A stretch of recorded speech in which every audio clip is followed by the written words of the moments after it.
The day following the election has proven unforgettable for Republicans.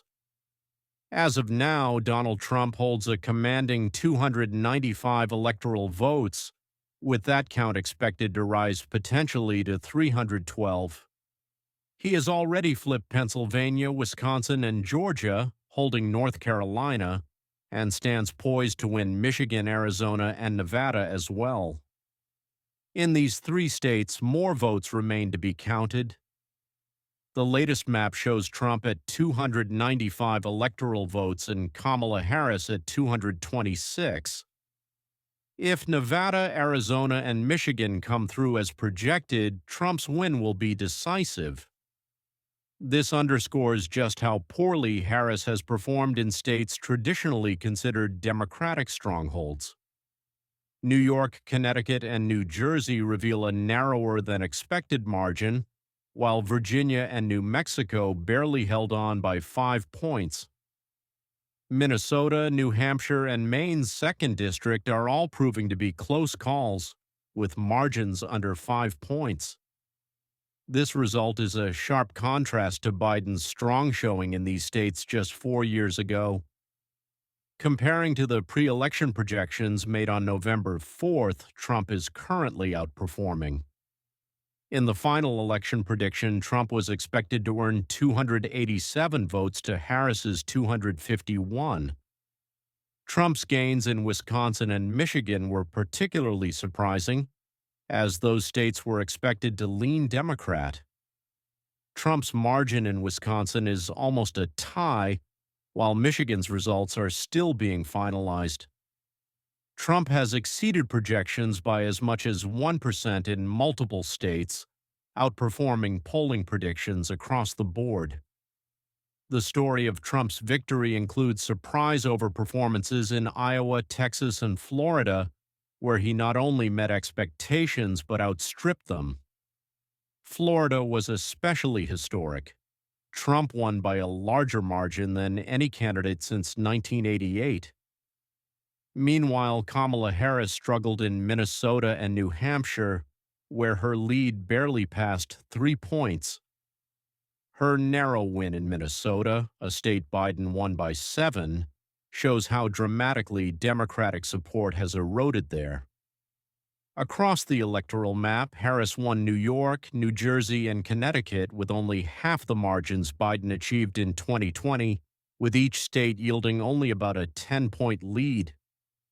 In New Jersey, for instance, Harris is barely expected to reach 5 points. This is New York's worst Democratic performance since 1988. Republicans can count victories in states Democrats have long relied on. In Georgia, Harris barely eked out a 5-point margin, and in New Mexico, she barely topped that. Her performance has lagged behind prior Democrats like Biden, Obama, and Clinton in every state. Notably, Illinois, which 3 past Democratic nominees won by 17 points, is now within 8 points, signaling a future shift for the state. Turning to North Carolina, Trump's 51 to 48% lead in the state, with a 3-point margin, shows strong Republican resilience, despite the state's recent gubernatorial loss to Democrats. The Senate race this cycle has been a stunning reversal of fortunes for Republicans, as they regained control with several strategic victories.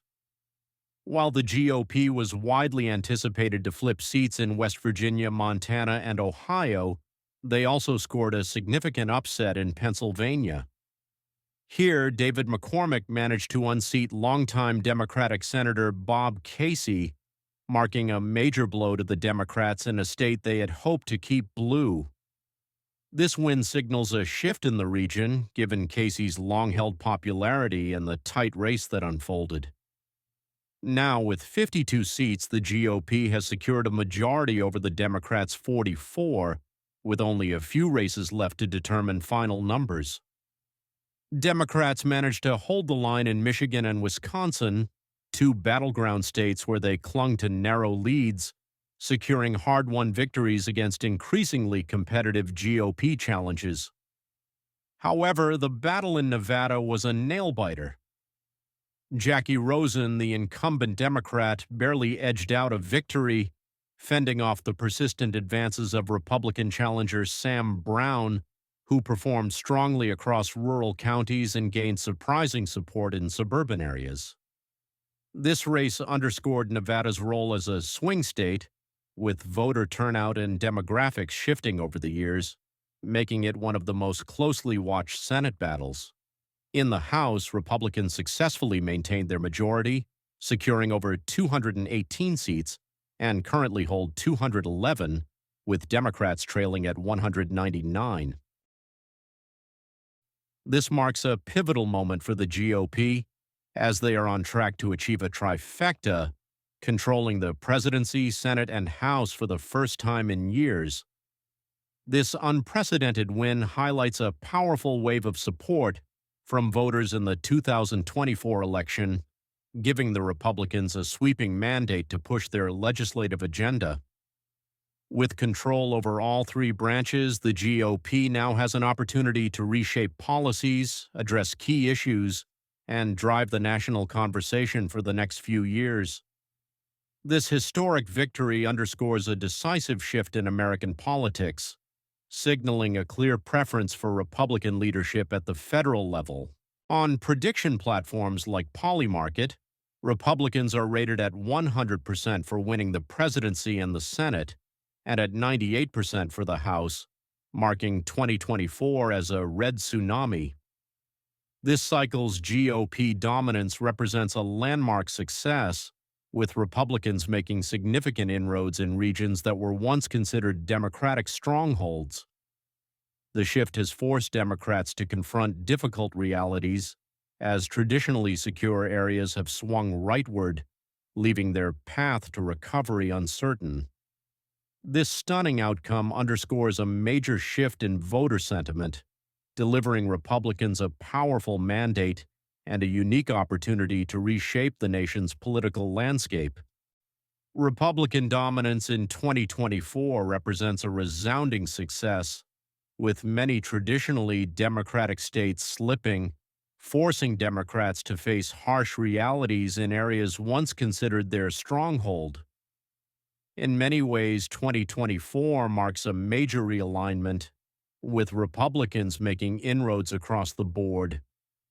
Republican results in Iowa, Texas, Florida, and Nevada show an emboldened party, while Democrats grapple with weakening support in states they previously commanded. This shift offers a potential preview of what's to come, with states like Illinois and Minnesota possibly moving further into Republican territory in future elections. If you enjoyed this video, please subscribe to the channel, leave a comment down below.